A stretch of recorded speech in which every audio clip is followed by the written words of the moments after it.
Here we are with the Project Old School bike, and the build itself is completed. So let's take a look at what we've got here. Let me grab the camera and we'll show some close-up of what we've done. First off, whole stack of parts we took off. The Dior shifters and rear derailleur gone, cables gone, Pro Max brake levers gone. Originally, you'll remember we took the Pro Max calipers off because they were garbage. Threw them in the garbage actually, so they're gone. Can't even show them to you. X-Fusion rear shock, blown damping. It's nothing but a RockShox Deluxe copy or Super Deluxe from the late 90s and is garbage now, same as it was then, so it's gone. Too long of a stem, gone.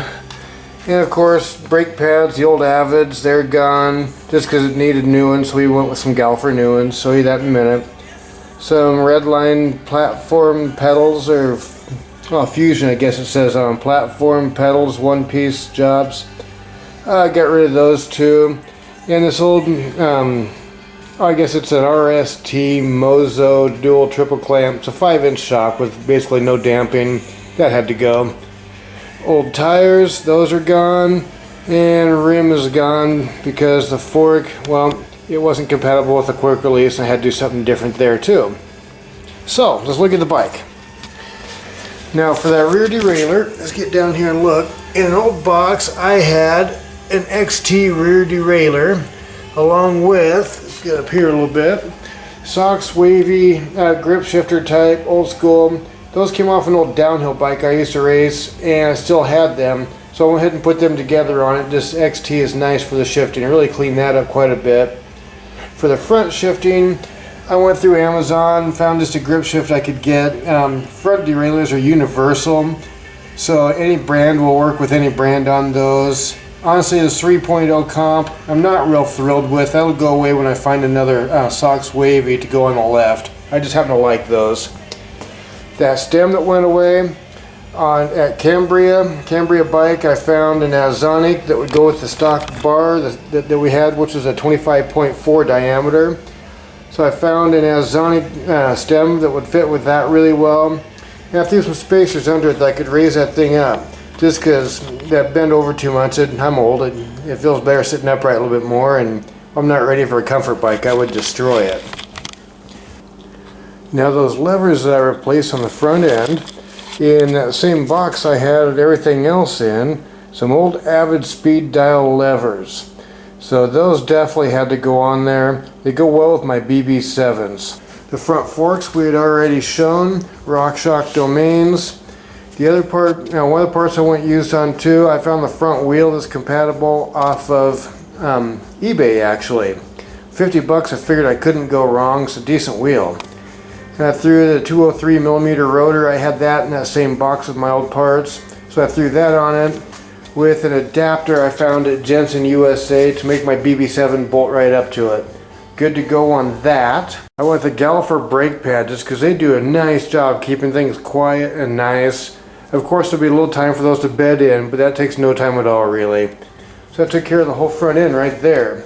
Of course cables, new cables throughout. Of course I did that as part of the tune-up process. Rear shock. Dave at Boise Bike Wrench found me a Pro Pedal Fox that was the right stroke and the right length, everything that I needed, right damping. And so that put my rear suspension up to 5.74 to be exact inches of travel, so 5 3/4 inches. With a 7-inch front, it was pretty easy to balance that out and make it work right. I especially like the Pro Pedal. I was able to tune with that a little bit, make it nice. Works really well. Those pedals I get rid of, in part of keeping it on a budget, I found an old set of bear claws.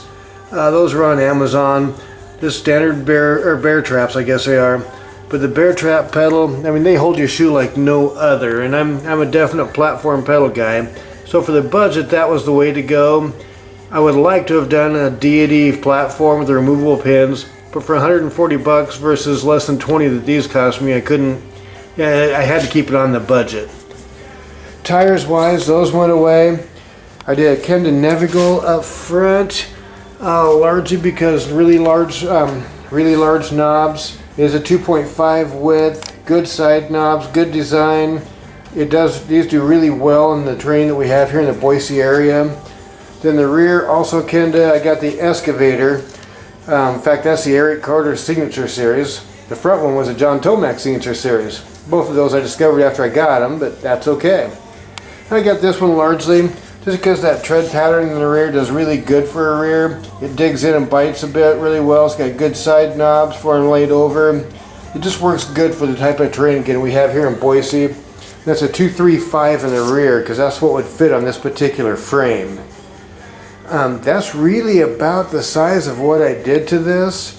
Overall budget wise, I did really good with it. That shock I got for 75 bucks. I had to throw another 40 into bushings. It's just real straightforward there. The rest was pretty straightforward. Bolt up, put it all together, adjust it all out, make it work really smooth and quiet together. It came out nice, I think, really nice. So overall budget, I'm $704 into it. I'm quite a bit under budget. So with that, I'm thinking I could probably do a dropper seat post or something else nice for it. You know, just finish off the package. But overall, the bike is good. I rode it around a little bit yesterday after I finished putting it together. Really smooth, really quiet. What a big difference from what the old bike used to ride like. Just a night and day difference. This will keep me going for a long time. It'll just work. As far as the overall goal goes, being able to keep it up with the newer technology, I think I did pretty well with that. The head angle is right. It's going to be good for an all-mountain type. I've got good bottom bracket clearance. It's a little bit taller than some, but still not terrible where I feel top heavy. It felt really good riding it. Overall, it just went together well. So I'm pretty happy with how this turned out.